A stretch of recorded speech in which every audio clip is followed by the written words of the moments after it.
তুমি যদি তোমার স্ত্রীদের মা বাবার নাম তুলা গালি দাও, গালিটা যায় রহমতের নবীর উপরে পড়ে।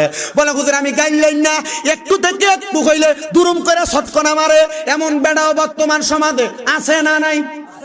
এ বাবা অভাব নাই। নবীজির আরেকটা ঘোষণা, তোমরা তোমাদের স্ত্রীদের গালের মধ্যে আঘাত করো না, মাইরো না। নবী গো কেন? আমার নবী কয় এই স্ত্রীরা তোমাদের কাছে সাময়িক সময়ের মেহমান মাত্র, আমার আল্লাহ তাআলা আবার তাদেরকে আমার আল্লাহর কাছে ফিরিয়ে নিয়ে যাবে। ও বাবা রে, ও নবীর উম্মতের দল, আশিক রাসূল ভাই বাবারা, তোমরা স্ত্রীদেরকে মাইরো না, মাইরো না।